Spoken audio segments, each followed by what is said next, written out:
Olá, seja muito bem-vindo a mais um encontro nosso aqui, da nossa série de estudos, feitos para as pessoas que querem fazer o curso de novos membros da Igreja Presbiteriana do Brasil. Você que já acompanhou os outros vídeos, já me conhece, Meu nome é David, eu sou pastor da Igreja Presbiteriana do Brasil aqui de Porto Feliz. E esse vídeo faz parte de uma série de vídeos destinados aos irmãos e irmãs que querem fazer parte da igreja, então para isso devem conhecer as doutrinas da nossa igreja, e nós estamos falando em cada vídeo sobre um tema. Hoje nós começaremos a falar um pouco da igreja, e nós começaremos já num dos temas mais talvez polêmicos e difíceis, mas um tema que define o que nós entendemos de igreja, por que estamos aqui, para que a igreja existe, qual é a função da igreja e quais são as ordens que Jesus dá para a sua igreja, o que ele espera que a sua igreja faça. Hoje nós falaremos sobre sacramentos. Quais são os sacramentos? Primeiro, o que é um sacramento? Nós entendemos que um sacramento é uma ordem de Jesus que a igreja deve cumprir. Se a igreja não cumprir um sacramento de Jesus, então essa igreja não pode se chamar uma igreja cristã. E quais são esses sacramentos? Nós acreditamos que existem 2 sacramentos. E esses 2 sacramentos são obrigatórios a todas as igrejas cristãs. Resumindo para você, se você falar, e se uma igreja não tiver esse sacramento? Nós diremos que essa igreja não é uma igreja cristã. Daí vem aqueles nomes que você pode já ter ouvido, isso é uma seita, não é uma igreja. Por isso, porque se uma igreja, se uma comunidade não guarda os sacramentos que Jesus mandou, então nós não reconhecemos aquela comunidade como uma igreja cristã. Disse já que são 2 os sacramentos. Quais são os sacramentos que nós entendemos que a Bíblia revela e que nós temos que cumprir? Os 2 são a ceia do Senhor e o batismo. Esses 2 sacramentos são indispensáveis a todas as igrejas que querem se denominar igrejas cristãs.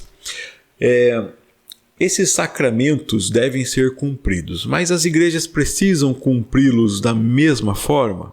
Nós entendemos que não. Entendemos que a ceia do Senhor é um sacramento obrigatório, mas ela pode ser feita com que frequência? Em que horário? A partir de que idade pode tomar ceia do Senhor? Essas questões são questões que são abertas. Essas questões não têm uma determinação que Jesus disse, olha, tem que ser feito assim, assim, assim.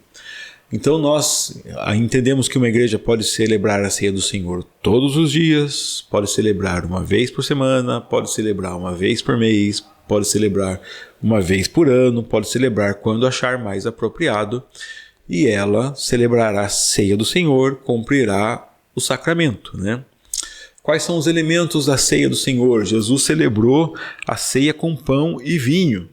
Então, uma ceia é falsa se ela não tiver vinho de verdade? Ou se o pão não for o pão dos dias de Jesus? Entendemos que não. Nós celebramos na nossa igreja a ceia com suco de uva ao invés de vinho, porque entendemos que é menos prejudicial. O vinho pode trazer algum malefício para uma pessoa que teve uma história de dependência com álcool, qualquer coisa assim, então pode escandalizar algumas pessoas, então podemos celebrar a ceia do Senhor com suco de uva. Também celebramos com pães normais, pães feitos hoje em dia, aí não temos o pão sem fermento obrigatoriamente, e se fizermos o pão sem fermento, não conseguimos garantir que o processo é igual ao pão dos dias de Jesus, que a farinha é a mesma dos dias de Jesus. Então, nós não nos apegamos a esses detalhes, mas sim celebramos com pão e com o fruto da videira, que é o suco de uva. Normalmente celebramos uma vez por mês, mas não tem problema. Se celebrar mais, em algumas ocasiões celebramos mais vezes. Pode ser celebrada com um copão de suco? Pode ser celebrada com um pão de semolina desse tamanho? Pode. A quantidade de pão, o tamanho do pão, a quantidade do suco não farão diferenças. Eu trouxe aqui alguns textos para nós lermos hoje, né, falando dos sacramentos. O primeiro texto que eu trouxe aqui é o texto que o apóstolo Paulo escreve para a igreja de Corinto. Vamos ver? Nesse texto, o apóstolo Paulo está falando para a igreja que ele não louva a igreja, ele não elogia. Por que ele não elogia a igreja? Porque quando esse povo se ajunta, eles não fazem coisa boa, não é para melhor, eles se ajuntam para pior. Porque a junção desse povo não está fazendo bem. Que junção é essa? Que agrupamento é esse que não faz bem? Isso não é ceia do Senhor. Por que isso não é ceia do Senhor? Porque quando eles se reúnem, há divisões, partidos, né? Partidos, e quando eles se reúnem, aquilo que eles fazem não é ceia. Por que não é ceia do Senhor? Porque quando eles se ajuntam, cada um pega a sua própria ceia, e alguns ficam com fome, e outros tem tantos que se embriagam. O apóstolo Paulo fala: você não tem comida em casa? Come em casa. E se você vem para a ceia do Senhor, venha para celebrar.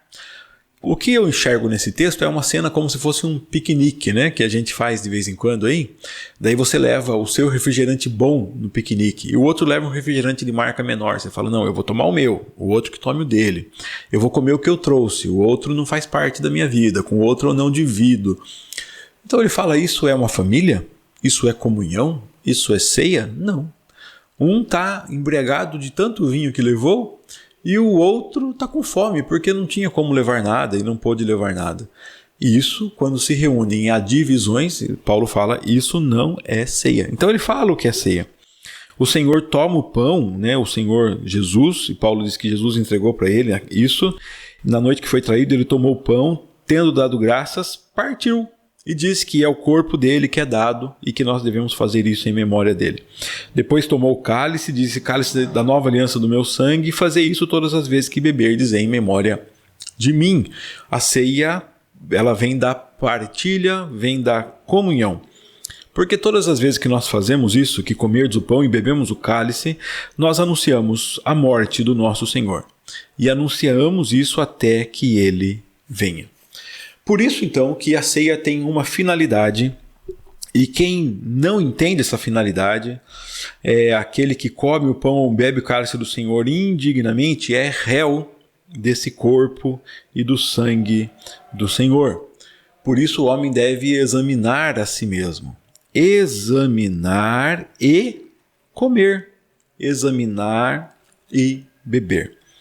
Quando nós falamos desse examinar, algumas pessoas pensam assim: será que eu devo examinar e me achar perfeito, sem falhas, né? Sem pecados? Bom, se for assim, nós nunca vamos comer, nunca vamos beber, nunca vamos participar, porque somos pecadores, falhos. Por mais que nos arrependamos, mas sempre temos falhas. Nunca podemos dizer: eu sou digno. E eu não participo da igreja ou do corpo de Cristo ou da ceia do Senhor porque eu sou digno. Mas porque Cristo é digno e Ele comunica a graça dele para mim. A ceia é um meio de graça, é um meio de fortalecimento, um meio de alimento. E precisamos nos aproximar do corpo do Senhor, da igreja do Senhor. Precisamos nos abastecer, precisamos nos alimentar, precisamos ser mais parecidos com Jesus, e nós entendemos que há sim vida de Deus entrando de nós, e esses elementos representam essa vida de Deus em nós. Versículo 29 diz: quem come e bebe sem discernir, ou seja, sem entender o corpo. E o corpo não é o corpo que está partido entre vocês. O corpo é a igreja de Cristo, a comunhão. Se você bebe ou come sem entender a comunhão, sim, essa pessoa come e bebe juízo para si. Por isso há entre a igreja muitas pessoas que não entenderam o corpo ainda, muitos fracos e doentes, e não poucos que dormem. Ceia do Senhor, obrigatório para toda a igreja cristã. Frequência, quantidade, esses itens não são obrigatórios. O que é obrigatório? É entender que através da ceia do Senhor nós estamos partilhando a nossa vida, é um evento de comunhão, é um evento do corpo e é um evento onde Jesus está presente. Ao longo da história, a igreja se dividiu, assim, como entender essa presença de Jesus. Em algum momento, a igreja cristã, lá no seu primórdio, entendeu que Jesus estava presente no pão, que aquele pão se transformava na carne, que aquele vinho se transformava no sangue. Em outros momentos, a igreja entendeu que aquele pão e aquele vinho não se transformavam. O pão não era carne, o vinho não era sangue, mas que Jesus estava presente, sim, no pão. O pão é pão, mas tem a presença de Jesus. O vinho é vinho, mas tem a presença de Jesus. Nós não entendemos que Jesus está no pão e nem no vinho. Outras igrejas também, ao longo da história, entenderam que Jesus não está presente em lugar nenhum e que aquilo é só um memorial, é só para lembrar. Nós também não achamos que seja só um memorial. Então, no que acreditamos? Acreditamos que o pão não se transformou, o vinho não se transformou. Jesus não está no pão, Jesus não está no vinho, mas Jesus está na igreja. Jesus está presente na reunião. A reunião da ceia do Senhor é uma reunião onde o Pai chama os filhos à mesa, onde o irmão mais velho, que é Jesus, preparou o cordeiro, preparou o pão, preparou o vinho, preparou tudo que era necessário e nos chama para celebrar e anunciar a morte dele até que venha. Acreditamos na presença real de Jesus, não nos elementos, mas sim na comunhão, nos irmãos. Essa é a nossa fé quanto à ceia do Senhor. O outro sacramento que acreditamos é o sacramento do batismo. E aqui eu trouxe um pouco mais de textos porque existe uma discussão maior quanto à idade que se batiza, a função do batismo, né? Para que existe o batismo? Primeiro nós vemos na Bíblia João Batista aparecendo, batizando, e João Batista está convidando as pessoas, né? Convocando as pessoas para se batizarem para o arrependimento, a purificação de pecados. O João Batista batiza muitas pessoas. As pessoas que são batizadas por João Batista não se tornam cristãs. Então, o batismo de João Batista não é um batismo cristão. Ele vai apontar para o batismo cristão? Sim. Jesus Cristo participa do batismo de João Batista e entendemos que isso é para que ele faça ponte para o batismo cristão, para que se cumpra toda a justiça? Sim. Porém, Jesus Cristo não entra na aliança como homem quando se batiza. Jesus entra na aliança quando homem, quando se circuncida, ou quando é circuncidado ao 8º dia de vida. O batismo não é, naqueles dias de João Batista, um sacramento, não é um sinal de pacto, de aliança, nada disso. O batismo é um convite para purificação, como outros tantos rituais judaicos que já existiam para a purificação. João Batista batiza para purificação. Um judeu que é batizado por João Batista permanece judeu. Um gentil batizado por João Batista permanece gentil. Ninguém é cristão, ninguém muda de religião, ninguém entra num pacto, ninguém sela uma aliança com o batismo de João Batista. Com o batismo de João Batista, as pessoas são chamadas ao arrependimento. Mas o batismo de João também não perdoa pecados. É um sinal de que o pecado deve ser buscada uma solução. É um sinal de que deve ser buscada uma solução para o pecado, que a pessoa deve se arrepender, mas para pagar pecados, aquelas pessoas que se batizavam por João Batista, se eram judias, precisavam ir ao templo, oferecer sacrifícios, porque o batismo de João Batista não perdoava pecados. Bom, e o que nós acreditamos no batismo hoje? Também acreditamos que o batismo de hoje não perdoa pecados. O batismo de hoje não tem poder de apagar pecados, né? De fazer pessoas novas criaturas. Os pecados são resolvidos com o sangue da cruz e não com a água do batismo. O batismo de hoje Algumas pessoas fazem apenas em água corrente para que os pecados vá embora, outros em águas de tanque, outros em águas de piscina, mas joga a água fora, outros entendem que não tem nenhum problema, a água ficar lá, a quantidade de água, o tipo de água, essas questões são questões menores, porque nós entendemos que o batismo cristão, ele tem alguns elementos. Ele tem que ser feito com água, tem que ser feito em nome do Pai, do Filho e do Espírito Santo. Esses são os requisitos fundamentais para o batismo cristão. O batismo não perdoa pecados. O batismo não salva. Pessoas batizadas podem ir para a condenação. Pessoas não batizadas podem desfrutar a salvação. O batismo não salva, não perdoa pecados. Então, qual é a finalidade do batismo? O que é o batismo, né? E o que podemos entender como alguma coisa boa, coerente e correta quanto ao batismo?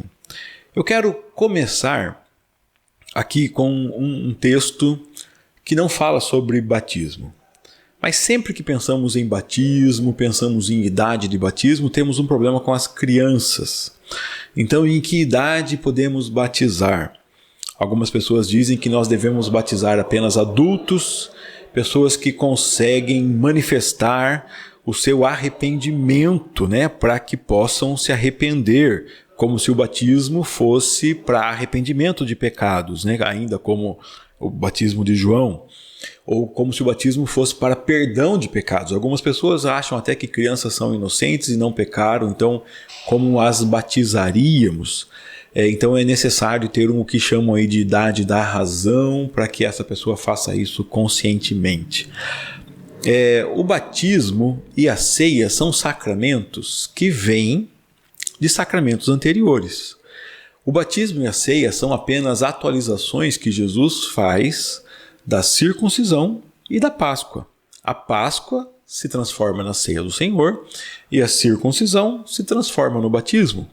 A igreja, na época dos apóstolos, vai discutir isso e entende que aquelas pessoas que se achegam não precisam mais ser circuncidadas, não precisam circuncidar seus filhos.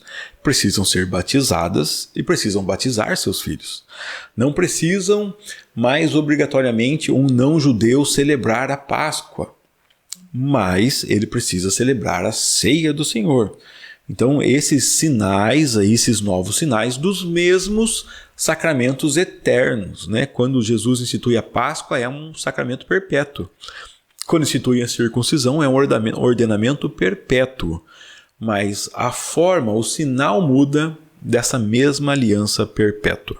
Bom, vamos ver então, quando nós temos aqui o texto da apresentação de Jesus no templo e a circuncisão de Jesus. Jesus nasce e Lucas diz para nós aqui no capítulo 2 que, completados 8 dias para ser circuncidado o menino, deram-lhe o nome de Jesus, como lhe chamara o anjo antes de ser concebido. Então, Jesus recebeu o nome quando? Quando ele fez 8 dias. E o que aconteceu no 8º dia? Ele foi circuncidado, assim como todo judeu. Aqui Jesus recebe o sinal da aliança que Deus determinou que os pais colocassem nos filhos. Quando Deus determina isso falando com Abraão, e eu vou trazer para você o texto aqui, olha. Deus fala com Abraão em Gênesis 17, diz que Abraão deve guardar a aliança, e a aliança é esta. Esta é a minha aliança, que guardarei entre mim e vós e a tua descendência. Todo macho entre vós será circuncidado. O que tem 8 dias será circuncidado entre todos vós.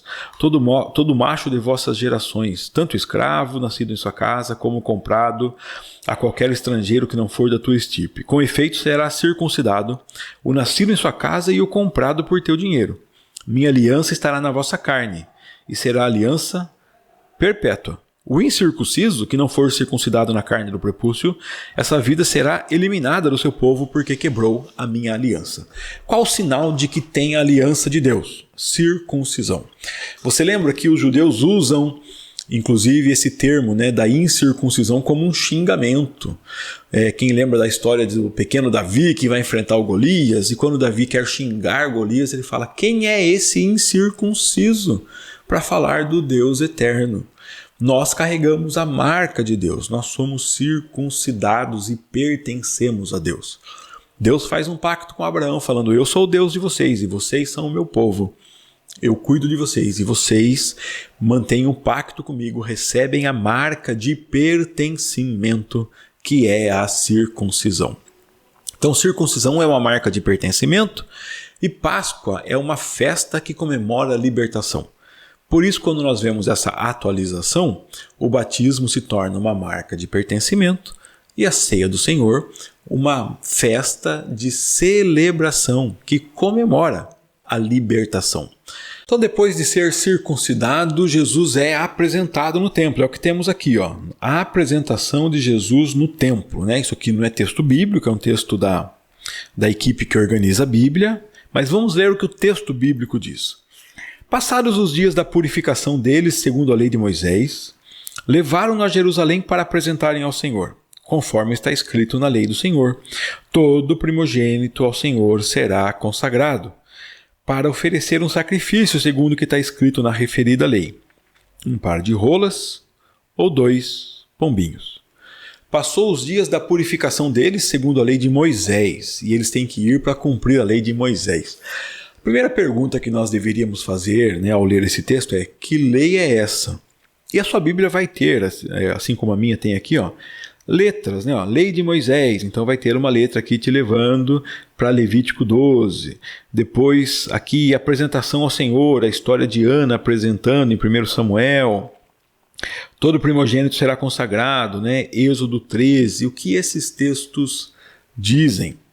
Bom, o texto de Levítico 12 diz que depois que uma mulher tem o parto, ela se encontra impura e tem que esperar os dias da sua purificação e depois oferecer sacrifício para purificação. Se uma mulher conceber e tiver um menino, será imunda 7 dias, como nos dias da menstruação. Será imunda e no 8º dia circuncidará o menino. Depois ficará ela 33 dias a purificar-se do seu sangue. Nenhuma coisa tocará, nem entrará no santuário até que se cumpram os dias da sua purificação.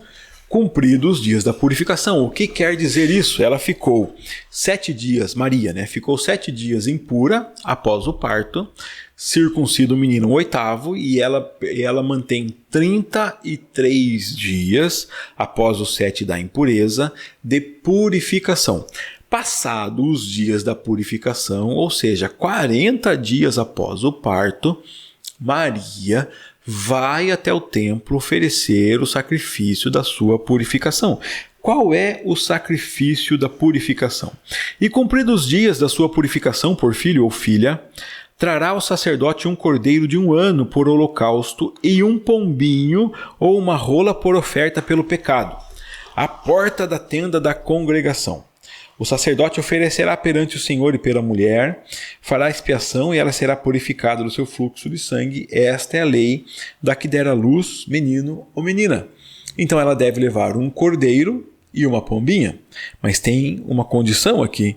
Mas se as suas posses não lhe permitirem trazer um cordeiro, tomará então 2 rolas ou 2 pombinhos, um para o holocausto e outro para oferta pelo pecado.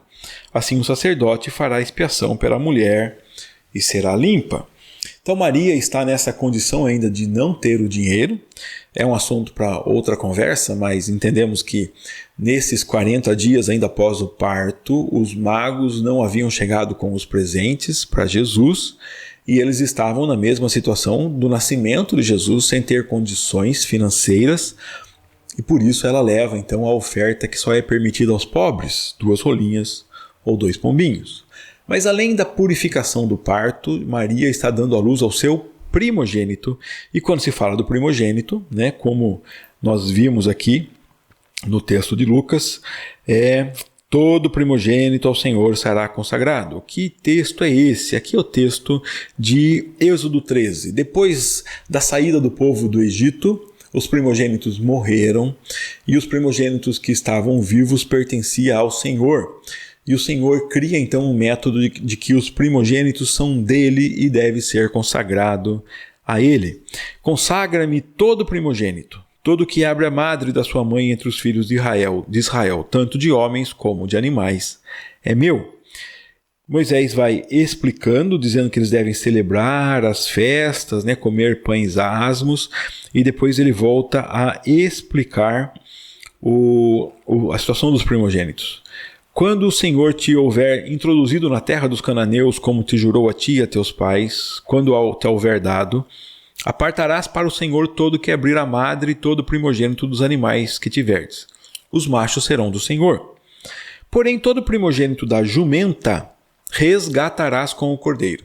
Então nasceu o filho da vaca, o filho da ovelha, são animais que podem ser sacrificados, sacrifica ao Senhor. Nasceu o filho da jumenta. Jumento não é um animal puro para sacrifício, não pode sacrificar. Então troca, ao invés de oferecer o jumento, oferece um cordeiro. Esse é o resgate, resgatas com o cordeiro. Se não os resgatares, ou seja, você não tem o cordeiro para resgatar ou não quer sacrificar um cordeiro, então esse animal será desnucado. O que é desnucado? É ter uma batida na nuca e morrer. Você matará o animal. Não pode ficar com ele porque ele é do Senhor. Todo primogênito dos animais, então, são sacrificados ao Senhor ou mortos. Mas o primogênito do homem não pode desnucar, então tem que resgatar, não é? Seja com o cordeiro lá ou com a pombinha, mas tem que resgatar. Então nós vemos que nesse texto aqui que nós temos da apresentação de Jesus, Maria não está levando Jesus para que um sacerdote ore por ele. Não está levando Jesus para levantar e falar, Senhor, está aqui meu filho, abençoa, E não está levando Jesus para fazer o que Ana fez. Ana leva e apresenta Samuel, mas apresenta assim, olha, é do Senhor e fica aí, ela volta embora e Samuel fica lá. Não é essa a situação. O que Maria está fazendo é o que toda mulher judia fazia após o parto, levar sacrifícios para purificação e, por ser o primogênito, levar sacrifício de resgate, resgatando o seu primogênito, matando um animal no lugar dele. Então não existe uma apresentação de Jesus no templo nos moldes que nós vemos algumas igrejas praticarem, Essa história não existe na Bíblia, Não temos outras incidências disso. O que a Bíblia diz?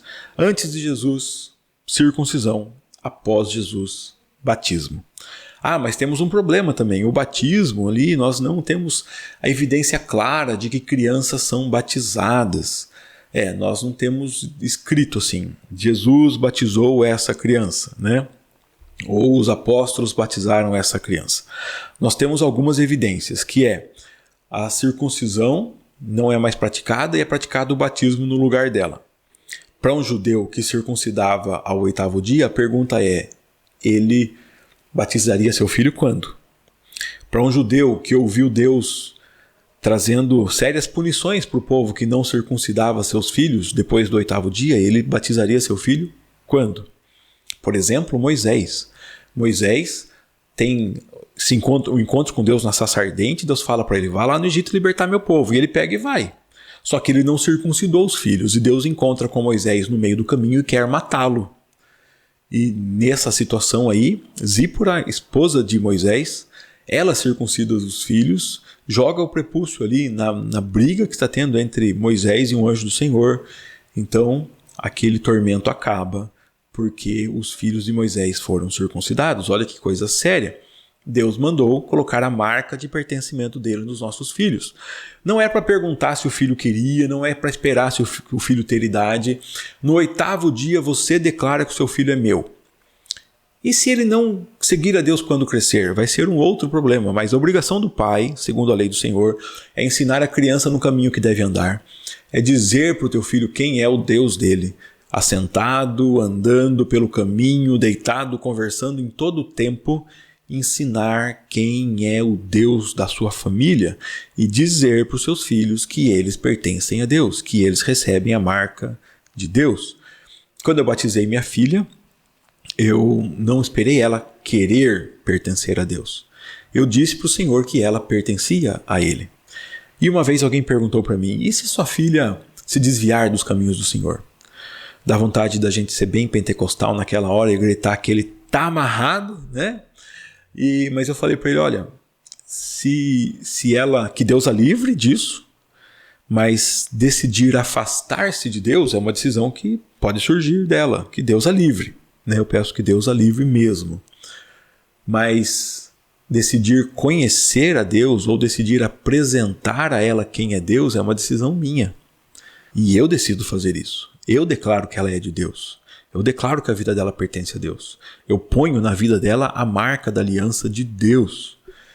E faço isso dizendo que ela pertence ao Senhor. Por mais que ela se afaste dele, eu declaro que ela é de Deus. Que Deus a deu para mim e que ela pertence ao Senhor. Por isso a batizei, né, quando criança. Bom, o que mais podemos falar sobre o batismo? Nós temos aqui os textos que já lemos, né? E tem aqui um texto de Colossenses 2 que diz o seguinte: cuidado que ninguém vos venha enredar com sua filosofia vã, sutileza, conforme a tradição dos homens, conforme os rudimentos do mundo e não segundo Cristo. Cuidado que ninguém passe a rede em você, né? Porque nele, em Cristo, habita corporalmente toda a plenitude da divindade. E também em Cristo, nele estáis aperfeiçoados. Ele é o cabeça de todo principado e potestade. Nele, em Cristo, fostes circuncidados. Fomos circuncidados em Cristo. Como? Não por intermédio de mãos, mas no despojamento do corpo da carne, que é a circuncisão de Cristo, quando fomos circuncidados com Cristo, tendo sido sepultados juntamente com ele no batismo, no qual igualmente fostes ressuscitados mediante a fé no poder de Deus, que o ressuscitou dentre os mortos.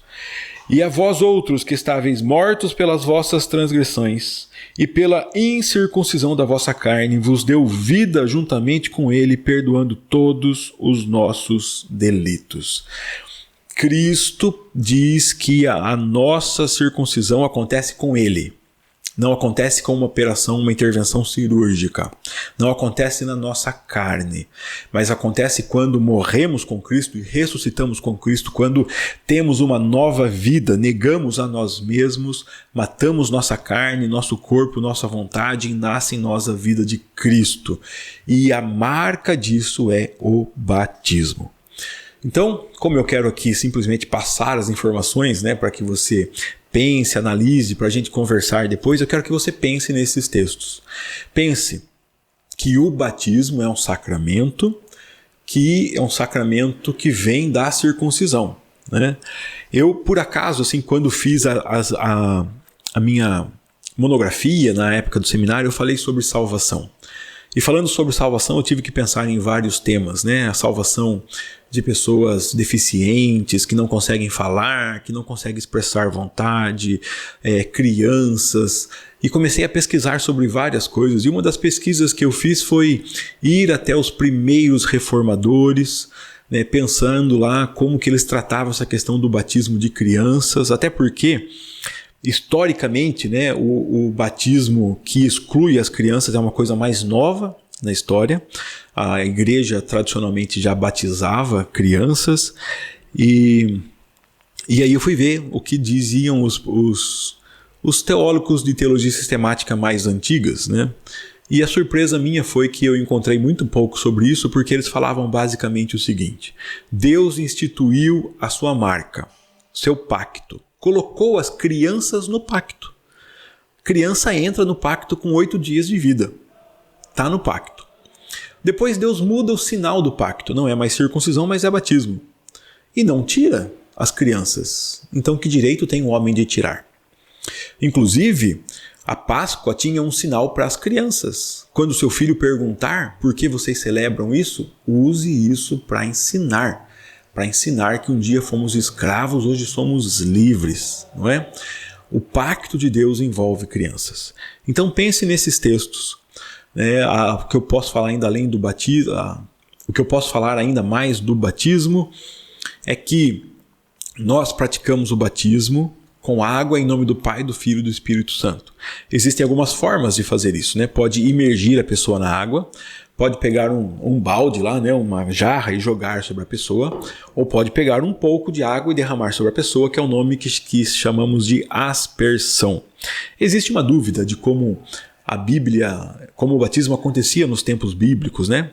Os defensores de aspersão vão dizer que era impossível Pedro batizar 3.000 pessoas numa cidade sem rio, né? Assim, imergindo um por um, então deve ter sido aspersão. Bom, nós não entramos nessa briga. Se alguém é batizado por aspersão, para nós está tudo bem. Se foi derramado água, está tudo bem. Se a pessoa foi entrado na água, tudo bem. É com água? Em nome do Pai, do Filho e do Espírito Santo? Tudo bem, foi batizado em qualquer outra igreja. Em nome do Pai, do Filho e do Espírito Santo e com água, pode ser aceito na nossa igreja, né? Mas quando nós praticamos o batismo por aspersão. Praticamos o batismo em adultos e praticamos o batismo em crianças. O que acontece com as crianças? Elas são batizadas a partir do 8º dia, no tempo que o pai quiser. Incentivamos que os pais façam isso, que ponham em seus filhos a marca da salvação. Porém, elas não se tornam ainda membros efetivos da igreja. Em algum momento da idade delas, antes dos 18 anos, incentivamos que seja aí a partir dos 12, 11 e antes dos 18, essa criança vai fazer o que vocês estão fazendo aqui, né? Que é o curso de novos membros, pensar nesses temas, conversar comigo, declarar sua fé. Então ela vai fazer a sua profissão de fé. O que uma criança faz ao fazer a profissão de fé? Ela declara que a fé dos pais dela agora é a fé dela. Né, que ela acredita no Deus que os pais delas ensinaram. E hoje ela assume aquele Deus como Deus dela, né, e não mais como Deus dos pais. Então essa criança, né, quando faz a profissão de fé, ela se torna membro efetivo da igreja, né, podendo participar dos sacramentos. Ainda é menor de idade, mas é considerado membro ativo da igreja presbiteriana. Bom, eu não lembro se eu tenho mais textos aqui para ver com vocês, né? Sim, um texto final aqui, né? Jesus, texto da grande comissão, ele fala para os discípulos: eu mando em tudo, tenho toda a autoridade, então me obedeçam. Como é que obedece? Vá por toda a terra fazer discípulo de todas as nações. Como é que faz discípulo? Batizando-os em nome do Pai, do Filho e do Espírito Santo, ensinando a guardar todas as coisas que eu vos tenho guardado, e eis que estou convosco todos os dias, até a consumação do século. Então Jesus Cristo manda a igreja dele fazer discípulos batizando. Esses discípulos celebram a sua libertação do império das trevas com a comunhão da ceia do Senhor, com esse outro sacramento.